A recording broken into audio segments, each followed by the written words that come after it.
بسم اللہ الرحمن الرحیم۔ السلام علیکم دوستو، قصص الانبیاء میں ہم سیرت النبی صلی اللہ علیہ وسلم بیان کر رہے ہیں، اور یہ اس سلسلے کا تیسرا حصہ ہے۔ آئیے دوستو، ویڈیو کو شروع کرتے ہیں۔ حضرت عبداللہ وفات پا چکے تھے، لیکن اللہ تعالیٰ کو ان سے جو کام لینا مقصود تھا وہ لیا جا چکا تھا۔ لہٰذا دوشنبہ کا دن تھا اور 12 ربیع اول کی تاریخ تھی کہ آمنہ کے ہاں ایک بچے کی ولادت ہوئی۔ نامولود بچہ انتہائی خوبصورت تھا، جیسے کوئی چاند کا ٹکڑا ہو۔ آمنہ نے اپنے خسر عبد المطلب کو خبر کی کہ آ کر پوتے کو دیکھ لیں۔ عبد المطلب دوڑے ہوئے آئے اور نظر پڑتی ہی کھل اٹھے۔ ایک تو لڑکا تھا اور وہ بھی عبداللہ کا۔ وہ خوشی سے نہال ہو گئے، چنانچہ بچے کو گود میں لیا، سینے سے لگایا، ماتھے پر بوسہ دیا، پھر اسے لیے کعبہ پہنچے اور اس کا طواف کیا اور بچے کا نام محمد رکھا۔ محمد کے معنی ہیں ہر لحاظ سے قابل تعریف، اور وہ جسے سب پسند کرے اور سب اچھا کہیں۔ پھر ولادت کے 7ویں دن عبد المطلب نے اونٹ ذبح کرایا اور قریش کی دعوت کی۔ لوگ کھانے سے فارغ ہو گئے تو کسی نے پوچھا، عبد المطلب، کیا وجہ ہے کہ آپ نے پوتے کا نام محمد رکھا؟ خاندانی نام کیوں نہیں رکھا؟ عبد المطلب بولے، میں نے چاہا کہ آسمان پر بھی اس کی تعریف ہو اور زمین پر بھی، خالق کو بھی وہ پیارا ہو اور خلقت کو بھی۔ قریش میں اونچے گھرانے کی عورتیں اپنے بچوں کو دودھ خود نہیں پلاتی تھیں۔ دیہاتوں سے دائیوں کی ٹولیاں آتیں، وہ بچوں کو اپنے ہاں لے جاتیں، ان کو دودھ پلاتی، ان کی پرورش کرتی، پھر جب وہ بڑے ہو جاتے تو واپس کر جاتی اور دوسرے بچے لے جاتی۔ اس سے بچے خوب تندرست رہتے اور فصیح عربی بھی سیکھ لیتے۔ مگر دائیوں کے آنے کے موسم متعین تھے۔ محمد کی ولادت ہوئی تو اس وقت کوئی دائی نہ ملی۔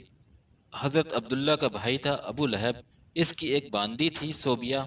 2-3 دن آمنہ نے خود دودھ پلایا، پھر بچوں کو صوبیہ کے حوالے کر دیا کہ جب تک کوئی دائی نہ ملے اس کو دودھ پلائے۔ صوبیہ نے بس کچھ ہی دن دودھ پلایا تھا کہ قبیلہ بنی سعد کی دائیاں آ گئیں۔ دائیاں بچے تلاش کرنے لگی، وہ گھروں میں جاتی، ماؤں کو اپنی خدمات پیش کرتی، مائیں جس کو پسند کرتی اپنا بچہ اس کے حوالے کر دیتی۔ ساری ماؤں نے دائیاں چن لیں اور ساری دائیوں کی گود بھر گئی۔ ہاں، صرف ایک دائی رہ گئی، اس کو کسی نے نہ پوچھا، اس لیے کہ وہ کمزور تھی، لاغر تھی اور مفلسی کا شکار تھی۔ یہ تھی ابو زویب کی بیٹی حلیمہ، اور بچہ بھی صرف ایک ہی رہ گیا کہ دائیاں اس سے دور ہی رہیں اور کوئی اسے لینے کے لیے تیار نہ تھا۔ وہ بچہ تھا عبداللہ کا بیٹا محمد صلی اللہ علیہ وسلم۔ دائیوں نے سنا کہ محمد یتیم ہے، باپ کے سائے سے محروم ہے، اس لیے انہوں نے اس کی طرف توجہ نہ کی۔ انہوں نے اس کی پرورش کو حقیر جانا اور اس کو دودھ پلانا بے سود سمجھا۔ وہ بولی، اس یتیم کو لے کر کیا کریں؟ اس کا دادا ہمیں کیا دے گا؟ ماں سے بھی کیا مل جائے گا؟ اب واپسی کا وقت آ گیا۔ دائیوں کے گھروں کے لوٹنے کا ارادہ کیا۔ ہر ایک خوش تھی کہ اس کی گود میں بچہ تھا۔ حلیمہ کا شوہر بھی ساتھ تھا۔ حلیمہ نے اس سے کہا، باخدا مجھے شرم آتی ہے کہ ساری سہیلیوں کی گودیں بھری ہوئی ہیں اور میری ہی گود خالی رہے۔ میں جاتی ہوں، اس یتیم کو لے لیتی ہوں۔ خالی ہاتھ لوٹنے سے یتیم کو لے جانا بہرحال بہتر ہے۔ شوہر نے کہا، جاؤ لے آؤ، کیا حرج ہے، ہو سکتا ہے کہ اللہ تعالیٰ اس میں برکت دے۔ چنانچہ حلیمہ بچے کو لینے کے لیے آمنہ کے پاس پہنچی۔ آمنہ کو ملال تھا کہ ان کے لال کو کسی نے نہ پوچھا۔ سہیلیوں کے بچے ہاتھوں ہاتھ لیے، پر ان کے جگر کے ٹکڑے کو لینا کسی نے گوارا نہ کیا۔ حلیمہ نے بچے کو لیا تو آمنہ کا بجھا ہوا چہرہ بھی خوشی سے دمک اٹھا۔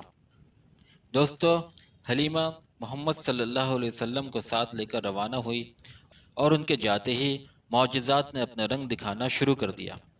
حلیمہ کی ایک اٹھنی تھی، دبلی پتلی، بالکل مریل سی۔ بھوک لگی تو شوہر اس سے دودھ دہنے کے لیے اٹھے، آنکھیں پھٹی کی پھٹی رہ گئیں۔ وہ تھن جو ہمیشہ سوکھا رہتا آج بالکل بھرا ہوا تھا، اور دودھ خود بخود ٹپک رہا تھا۔ شوہر نے خود بھی پیا، بیوی کو بھی پلایا، دونوں نے جی بھر کر پیا۔ رات ہوئی تو دونوں نے بچوں کو پہلوں میں سلا لیا، پھر خود بھی سوتے رہے۔ نیند اتنے آرام اور چین کی تھی کہ بالکل ہی بے خبر ہو گئے۔ پھر صبح ہوئی تو شوہر بولا، حلیمہ کیا خیال ہے؟ باخدا بہت مبارک بچہ ہے۔ حلیمہ بولی، باخدا میرا بھی یہی خیال ہے۔ پھر دائیوں کا قافلہ گھروں کو لوٹا۔ حلیمہ کی گدھی آگے آگے تھی اور مستانہ وار بڑھ رہی تھی۔ سہیلیوں نے یہ دیکھا تو آواز دی، واہری ابو ذؤیب کی بیٹی، ذرا ٹھہر، ہمیں بھی تو آ لینے دو۔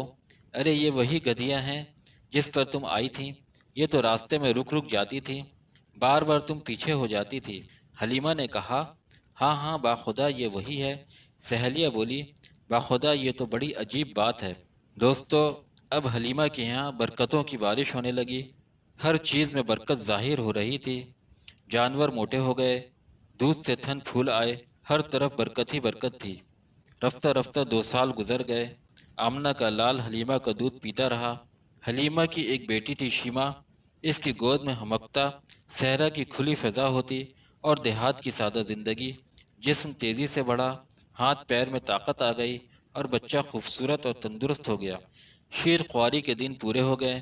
اب وقت آیا کہ بچے پھر ماں کی گود میں جائیں اور اس کے گھر کی رونق بنے۔ لیکن کیا حلیمہ اس بچے کو جدا کر دیں؟ ایسے بچے کو جو ان کے لیے سراپائے برکت تھا، مجسمہ رحمت تھا، باعث راحت تھا اور موجب سعادت تھا۔ کسی طرح بھی طبیعت اس کو چھوڑنے کو تیار نہ تھی۔ تمنا تھی کہ کچھ دنوں کے لیے وہ ساتھ رہے، کہ برکتوں کا سلسلہ قائم رہے۔ وہ بچے کو لے کر ماں کے گھر کی طرف چلی، لیکن ارادہ تھا کہ ان سے گزارش کریں کہ بچے کو کچھ اور دن ساتھ رکھنے کی اجازت دیں۔ چنانچہ وہ آمنہ کے پاس گئی اور بولی، مجھے اندیشہ ہے کہ اگر محمد صلی اللہ علیہ وسلم ابھی سے مکہ میں رہ گیا تو کہیں یہاں کی آب و ہوا سے کوئی نقصان نہ پہنچ جائے۔ کیوں نہ آپ اسے کچھ دن اور ہمارے پاس رہنے دیں، ذرا اور بڑا ہو جائے تو پھر آ جائے گا۔ دوستو، آج کی ویڈیو ہم یہیں پہ ختم کرتے ہیں۔ اللہ تعالیٰ سے دعا ہے کہ وہ ہماری اس کاوش کو قبول کرے۔ دوستو، اگر آپ کو ویڈیو اچھی لگی ہے تو ویڈیو کو لائک کریں، چینل کو سبسکرائب کریں اور بیل آئیکن پہ کلک کریں۔ شکریہ۔